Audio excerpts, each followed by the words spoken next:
সালামু আলাইকুম সুপ্রিয় শিক্ষার্থীরা, চেঞ্জিং সেন্টেন্সের আলোচনায় আজকে আমরা আলোচনা করব সিম্পল কমপ্লেক্স কম্পাউন্ডের দো, যেটার বাংলা হলো যদিও। এটার সাথে মিল আছে অলদো, দো অথবা অলদো, যেটার বাংলা হলো যদিও। তো বাক্যটা লক্ষ্য করা যাক, দো হি স্টাডিজ হার্ড, যদিও সে কঠোরভাবে পড়াশোনা করে। যদিও বলছি এই জন্য কি বলতে হবে, সে ফেল করে, হি ফেলস।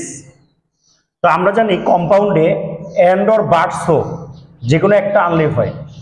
তো যেহেতু পড়াশোনা করে ফেল করে, তাহলে মাঝখানে এন্ড না বলে আমরা কি বলবো, বাট।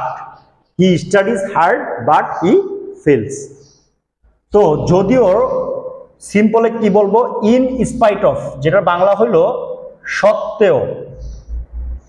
এটার সাথে মিল আছে ডিসপাইট, তবে ডিসপাইটের পরে অফ বসে না, কারণ ডিসপাইট নিজেই একটা প্রেপোজিশন। আচ্ছা, তো ইন স্পাইট অফ সত্ত্বেও, আর আমরা জানি প্রেপোজিশনের পর বার বসলে কি হয়, আইএনজি হয়। তো in spite of studying hard he fails. আচ্ছা, এখন আরেকটা কোশ্চেন লক্ষ্য করা যাক, দো বা অলদো হি স্টাডিজ হার্ড, যদিও সে কঠোরভাবে পড়াশোনা করে, আই হেট হিম, আমি তাকে ঘৃণা করি। এখন আমরা জানি দো অলদো থাকলে মাঝখানে শুধু বাটটা বসাই দিলেই হবে কম্পাউন্ডের ক্ষেত্রে। He studies hard but I hate him, আমি তাকে ঘৃণা করি। কিন্তু সিম্পল একটু ডিফারেন্স আসছে, কারণ পড়াশোনা করে সে আর ঘৃণা করি আমি, সাবজেক্ট ভিন্ন। কিন্তু আগের বাক্যে he studies he fails, subject এক, এর জন্য এইখানে আর সাবজেক্ট দেওয়া, সাবজেক্ট সম্পর্কিত আলোচনা লাগবে না।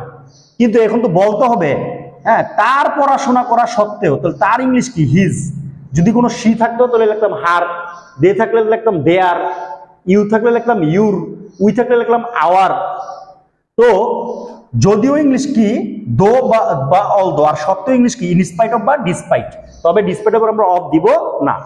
আর এই হিটাকে হিজ লিখবো, কারণ সাবজেক্ট যখন ভিন্ন তখন দুই সাবজেক্ট সম্পর্কিত আলোচনা আছে। আর সাবজেক্ট যখন একই লোক, তখন প্রথম সাবজেক্টকে আর পজিটিভ বানানো লাগবে না। হিটাকে হিজ, সি থেকে হার বানানো লাগবে না, কিন্তু সাবজেক্ট ভিন্ন হলে বানানো লাগবে। এটার অ্যান্সার হবে in spite of he is studying hard I hate him.